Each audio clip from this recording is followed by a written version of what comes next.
Well, hey everybody, a happy Friday. Here it is, I don't remember what day it is, but it's December and it's getting close to Christmas. I know next Tuesday is Christmas Eve.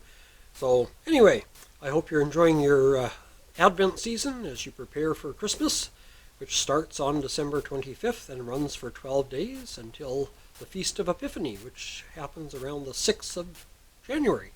So there you have it. I don't know if you knew that or not, but that's how she works. Our shout-outs today are, first of all, for Nicoles DIY, do it yourself.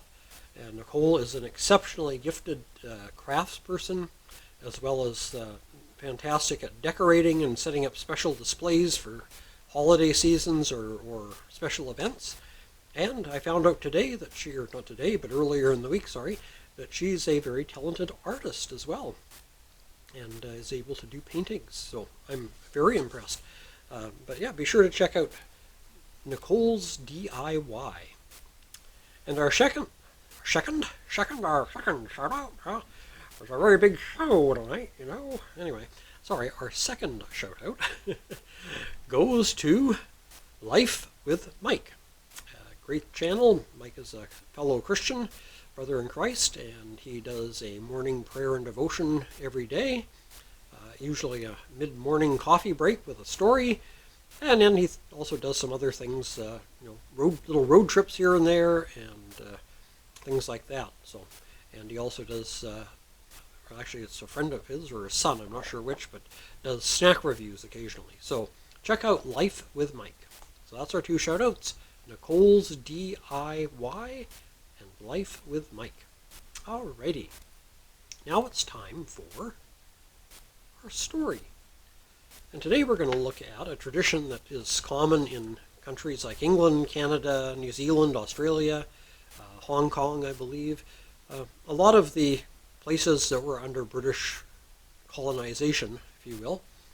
And that is the tradition of Boxing Day.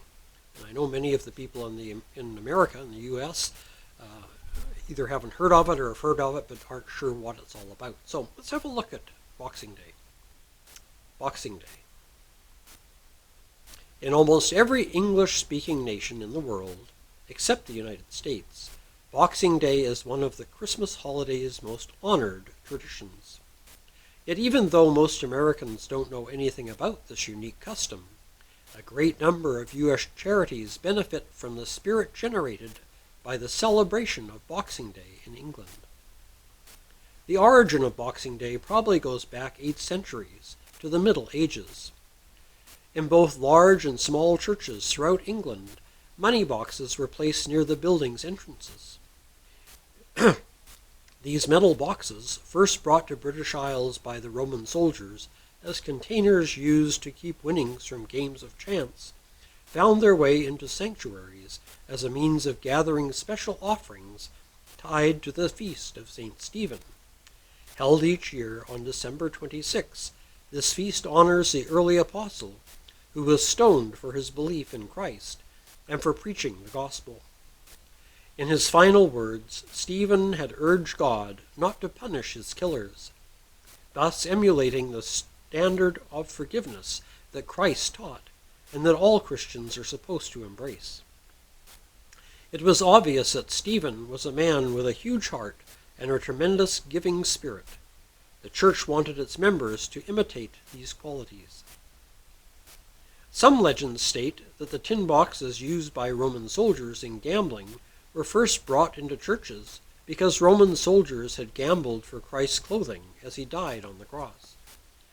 These boxes, therefore, became symbols representing the gift of Christ's sacrifice. This legend might have some basis, in fact, but it is more likely the boxes were used in churches because they were plentiful, durable, and cheap. In memory of St. Stephen, church members were asked to place special offerings in the alms box throughout the year to help the area's needy families. The box was kept locked until the feast of St. Stephen, when it was opened by the parish priest, and the contents were distributed to the poorest of the poor.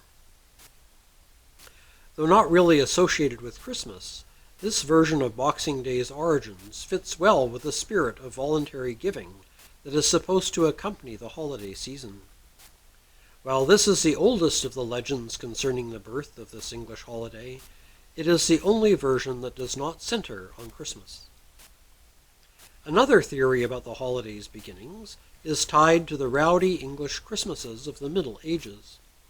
The wealthy, who were visited on December 25th by mobs of common people demanding food and drink, used servants to hand out the treats, as well as to straighten up the household and the grounds once the rowdy masses had departed. As a way of thanking their household workers for performing these extra duties, the elite would give their servants boxes filled with cloth, leather goods, and food. Who got what was determined by the worker's status in the household and the size of his or her family. It was debatable whether or not this custom was the beginning of the Boxing holiday. Yet it probably did form the roots of another tradition that might have initiated Boxing Day. 3 centuries ago, servants in England began to bring their own boxes to work on the day after Christmas, probably due to the box gifts given to the servants in earlier years. It became a tradition that all employers would put coins into the boxes as a special year-end bonus. Leftovers from the Christmas feast were also often placed in the boxes. Within 100 years, it had become a common practice for wealthy to give monetary bonuses to bakers, blacksmiths, newspaper boys, butchers, and everyone else who provided services for the household. Boxing Day took on its current form and gained status as a fully recognized holiday during the reign of Queen Victoria.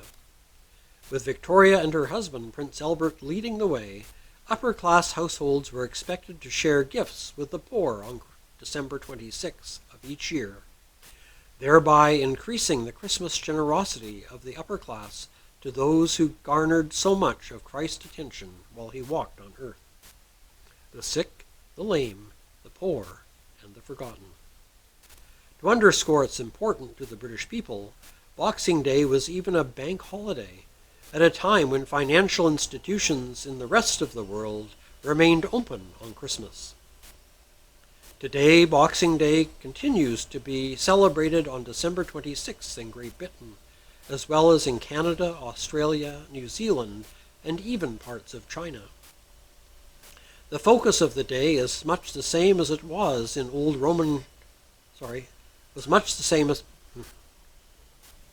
Today, Boxing Day continues to be celebrated on December 26th in Great Britain, as well as in Canada, Australia, New Zealand, and even parts of China. The focus of the day is much the same as it was when old Roman gambling boxes were opened to share money with the needy.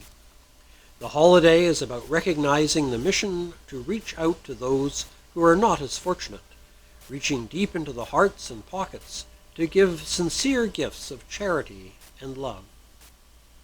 While Boxing Day in the United Kingdom has traditionally involved very personal giving, in America a host of different charities have adopted the essence of the British holiday in a more corporate fashion. The first to fully understand the power of the special compassion felt by millions at Christmas was the Salvation Army. For more than a century, this organization's bell ringers have been out in force in the weeks before Christmas, seeking donations to fund its many Christian programs. Over the years, scores of other groups have joined them. Churches have gotten into the act as well. Almost every denomination takes up special collections during the holidays.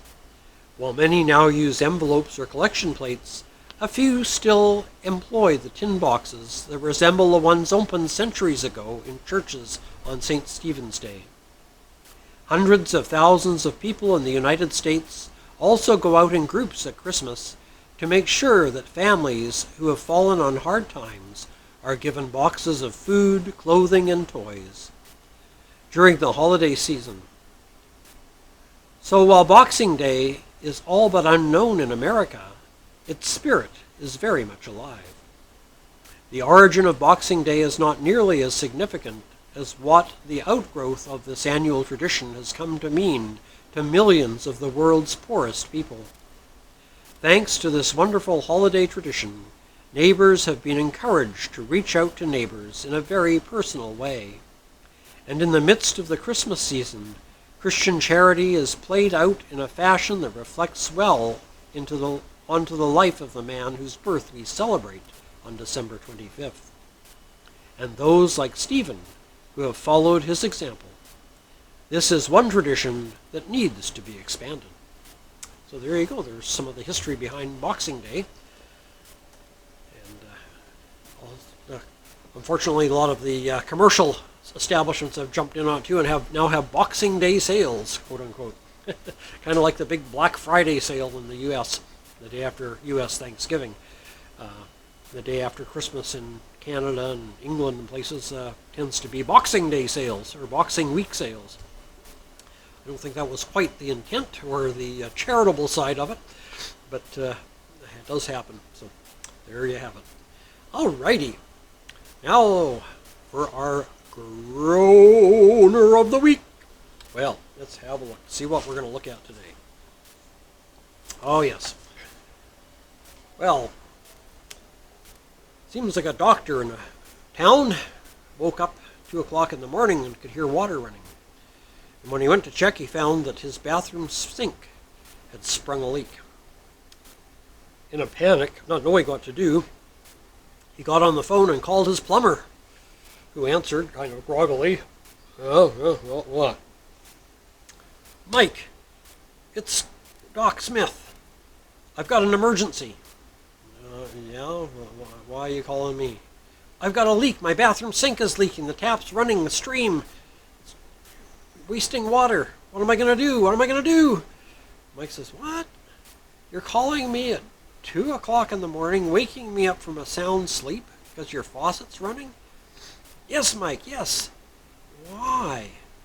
Well, Mike, you never seem to hesitate to call me at 2 o'clock in the morning if you're having a medical emergency. So I'm returning the favor.